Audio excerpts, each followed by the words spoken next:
matakwa ya ubora, usalama na ufanisi, ili mtumiaji akitumia asipate madhara yoyote ya kiafya. Kwa hivyo tunazisajili bidhaa husika kwa kuangalia ndani ya ile bidhaa kama ni dawa, ndani kuna nini, yaani tuseme hii ni dawa, kwa sababu ili tuseme ni dawa inafaa kutumika lazima hiyo imekidhi vigezo vya ubora, usalama na ufanisi. Tunapoongelea ufanisi, manake ifanye kazi inayotarajiwa, kama ni kutibu kama ambavyo inatarajiwa.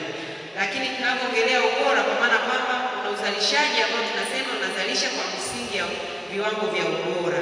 Na tunapoongelea usalama, dawa ile kama ni dawa, basi ukiinywa isikuletee madhara mengine ya kiafya.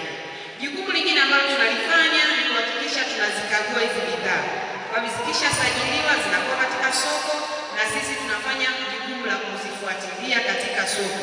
Maana ukiruhusu iende katika soko, ni lazima uifuatilie. Ndio tuna mifumo ya ukaguzi, lakini pia na ufuatiliaji. Tunafuatilia kuangalia kwamba bidhaa hii wakati tunaisajili ilikuwa inaonekana hivi, kwa maana kwamba inakidhi ubora, usalama na ufanisi. Je, inapokuwa kwenye soko bado inakidhi yale matakwa ya ubora, usalama na ufanisi? Kupitia ukaguzi na ufuatiliaji ndio tunaiondoa ile bidhaa katika soko, tukibaini kwamba haina ubora, tukibaini kwamba bidhaa ile sio ufanisi, tukibaini bidhaa ile kwamba labda ni bandia, au tukibaini kwamba bidhaa ile imepita muda wa matumizi, tunaiondoa kwenye soko na tunaiteketeza. Kwa hivi mfumo wa uteketezaji na yenyewe ni moja ya kazi ambayo tunaifanya. Hivyo basi mkisikia au mkiona kwenye vyombo vya habari kwamba TMDA imeteketeza bidhaa za dawa au vifaa tiba, mjue kwamba bidhaa zile hazifai kwa matumizi ya binadamu, na ndio maana tumeteketeza ili zisiwafikie wananchi. Jukumu lingine ambalo tunalitoa ni kutoa elimu kwa jamii, kutoa elimu kwa umma, na ndio maana tuko hapa. Tunatoa elimu kuhusiana na matumizi sahihi ya bidhaa ambazo tunazidhibiti. Tunaongelea dawa, vifaa tiba pamoja na vitendanishi. Lakini pia tunatoa elimu ikiwa mtu amepata madhara baada ya kutumia bidhaa za dawa, vifaa tiba au hata vitendanishi, afanye nini.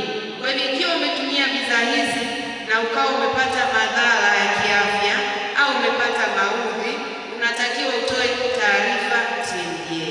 Kwa hiyo basi tunaanza kuangalia, tunatoa elimu kwanza kuhusiana na matumizi sahihi ya dawa, halafu baadaye nitawaelezeni ikiwa umepata madhara au maudhi baada ya kuwa umetumia hizi bidhaa, nini kifanyike. Tunapoongelea matumizi sahihi ya dawa au vifaa tiba, cha kwanza tunaanza kuangalia ni namna gani tunatumia hizi dawa. Kwa mfano, umeenda hospitali au kituo cha afya au zahanati, kule umepewa dawa, na sisi dawa siku zote tunasema dawa ni sumu, na sumu ile inakuwa imelenga katika kutibu tatizo fulani. Kwa mfano, wewe una malaria, ukipewa dawa ya malaria, manake ile dawa ya malaria ile inakuwa ni sumu ya kuua vimelea vya malaria ambavyo viko ndani ya mwili wako. Ndio maana tunasema dawa ni sumu, na sumu inakuwa imelenga katika kutibu tatizo fulani. Hivyo basi ukipewa dawa ya kutibu tatizo fulani, kikubwa tunakwambia zingatia maelekezo ya mtaalamu wa dawa au mtaalamu wa afya, au kule ambapo umepewa utaambiwa labda dawa hii uitumie kutwa mara 3 au kutwa mara 2. Ni jukumu lako kuhakikisha unazingatia matumizi yake, na kama hauelewi muulize yule ambaye amekupa dawa, natumiaje kutwa mara 3? Je, natumia baada ya masaa 6 au baada ya masaa 8 au baada ya masaa mangapi? Usiondoke kituo cha kutolea huduma au kituo cha afya bila kujua ile dawa unaenda kuitumiaje. Kingine katika matumizi sahihi ya dawa, tunaangalia dawa umepewa kwa mfano za siku 7. Kwa mfano dawa za jamii ya antibiotiki umepewa kwa kutumia ndani ya siku 7 au kwa siku 5. Wewe unatakiwa kuzingatia zile siku 5 ufikishe mwisho wa matumizi yale. Dawa za jamii ya antibiotiki wengi wakishatumia ndani ya siku 3 unakuta wamepata nafuu, wanaamini wamepona. Kumbe tunakwambia pale ni hatua ya kuelekea kupona, unakuwa bado haujapona. Hivyo usikatishe ile dawa, endelea mpaka zile siku 5 zinapofika au siku 7 kama ambavyo umeelekezwa. Unapokatisha dawa baada ya kuwa umepata nafuu bila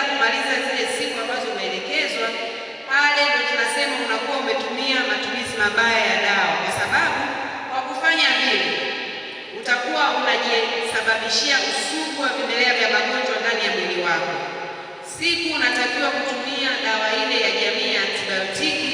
Ikiwa umepata tatizo lile lile, ile dawa itakuwa vigumu kuponya, kwa sababu wewe umefanya vile vidudu vya magonjwa ndani ya mwili wako vimekuwa sugu au vimekuwa nunda. Tunafahamu tukisema watoto nunda, tunafahamu ukiwa nyumbani unampiga mtoto kila siku, siku nyingine unampiga wala alii, unasema mtoto amekuwa nunda.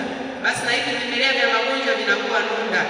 Kwa hivi tunasisitiza ukipewa dawa jamii ya antibiotiki, maliza kwa siku zote, hata kama umepata nafuu katikati ya kipindi cha matibabu. Kingine ambacho tunasisitiza ili kujidhihirisha kwamba tunafanya matumizi sahihi ya dawa, tunasisitiza ni kunywa dawa zile kwa wakati. Ukiambiwa asubuhi baada ya masaa 8, zingatia, usipitilize au usikatishe njiani, afu baada ya siku 3 unaendelea tena kunywa. Kwa kufanya hivyo ndio utakuwa unasababisha usugu wa vimelea vya magonjwa dhidi ya dawa. Jambo lingine ambalo pia imekuwa ni utamaduni kwa watu wengi ni kuhifadhi hizi dawa. Unakuta dawa mtu anaweka kwenye dirisha. Kitendo cha kuweka dawa kwenye dirisha ni kosa na unasababisha pia dawa ile ikawa imepungua nguvu ya kukutibia, kwa sababu wote tunafahamu tunapoweka kitu kwenye jua kwenye dirisha, madirishani mara nyingi ndio mwanga wa jua unaanza kuingia ile asubuhi, au maeneo mengine unakuta jua linapozama na linapiga pale dirishani.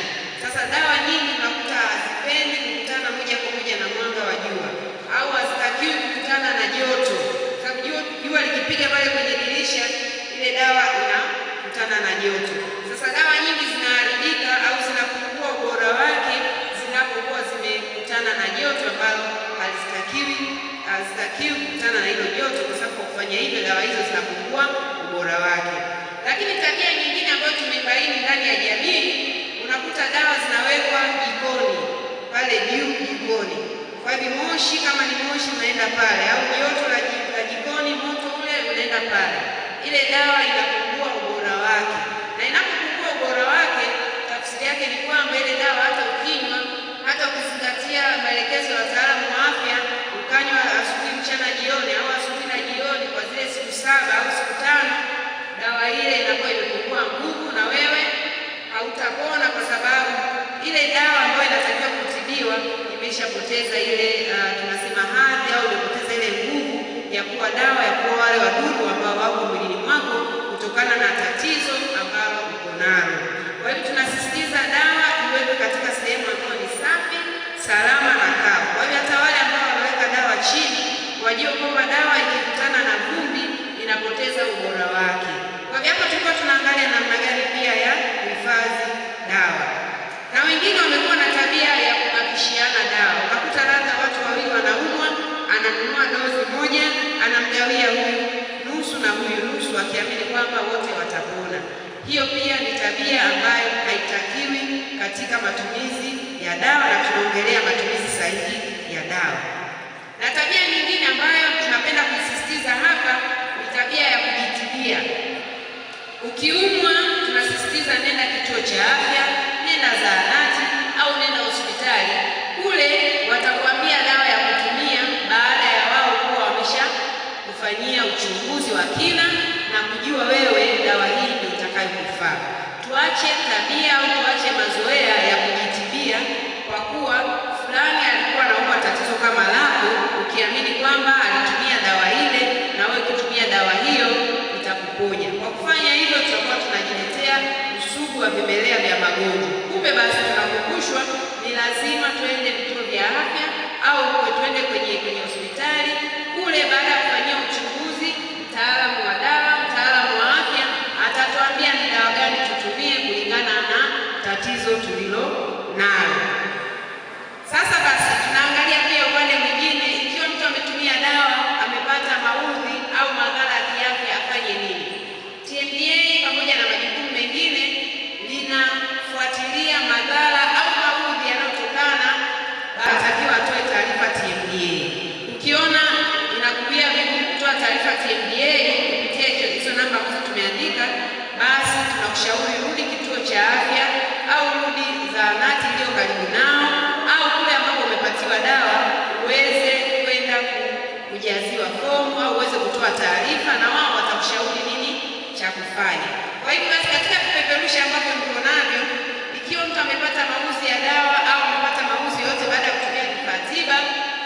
tunakushauri toa taarifa. Ukiangalia kwenye kipeperushi kuna namba nyota 152 kweni, nyota namba 152 nyota 00 alama ya reli, unatoa taarifa pale, na hiyo ni kwa kutumia simu yoyote. Utatumia simu janja au simu za tochi.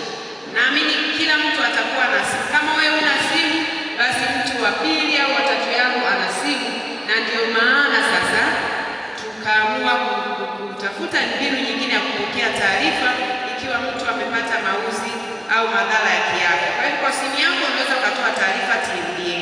Kikubwa katika hilo tunasisitiza ni lazima ujue duka ambalo umepatiwa dawa au kifaa tiba, ili isaidie mamlaka katika kufanya ufuatiliaji wa hiyo dawa au kifaa tiba ambacho kimekuletea matatizo, kwa sababu kwa kufanya hivyo itasaidia kuokoa maisha yako wewe na maisha ya jirani. Nadhani tumeelewana hadi hapo. Njia ya kwanza nimesema rudi katika kituo cha afya cha kutolea huduma za afya au hospitali iliyo jirani yako au zahanati iliyo jirani yako. Njia ya pili kutumia hiyo namba ambayo ya kutolea taarifa, namba nyota 152 nyota 00 alama ya reli. Kuna ambao wamejaribu kufuatilia hiyo namba. Waliojaribu imewapeleka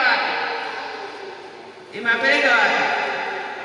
Itakuwa imepeleka hapa, si ndio? Haya, basi wengine watajaribu kwa sababu ya muda, wengine watajaribu kwa nafasi zao. Baada ya kusema hayo sasa, kwa sababu sisi TMDA tunatokea Wizara ya Afya, sasa hivi mkazo mkubwa wa Wizara ya Afya ni kuhusiana na bima ya afya kwa wote. Mheshimiwa Rais wa Jamhuri ya Muungano wa Tanzania, Mheshimiwa mpango wa bima ya afya kwa wote, lengo ni kuhakikisha kwamba kila mwananchi mwenye kipato na asiye na kipato, mwenye kipato cha hali ya juu na mwenye kipato cha hali ya chini waweze kuwa na uhakika wa matibabu muda wowote na wakati wowote. Na ndio maana serikali imebuni kuwa na bima ya afya kwa wote. Sasa mpango huu wa bima ya afya kwa wote unalenga kuhudumia kila kaya ambapo itakuwa na familia yenye watu wasiozidi 6, kwa maana kwamba utakuwa na mke au mume na mwenza, lakini na wategemezi wasiozidi 4, na gharama inayotarajiwa ni shilingi 1,500 kwa kaya. Na kwa gharama hiyo basi, hiyo bima ya afya kwa wote itakuwezesha kupata huduma za afya zisizopungua 372, ambapo ndani yake utapata kuweza kumwona daktari, utaweza kupima vipimo visivyopungua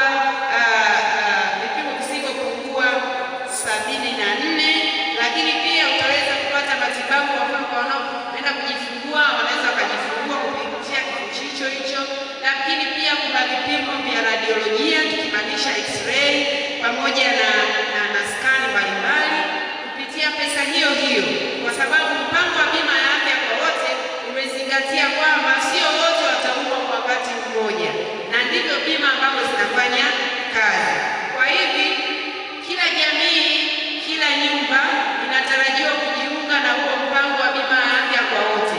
Mheshimiwa Rais atakapozindua, kila familia iwe tayari kujiunga na huo mpango wa bima ya afya kwa wote, ili kwa pamoja tuwe na uhakika wa kupata matibabu pale ambapo tutakuwa na changamoto za kiafya.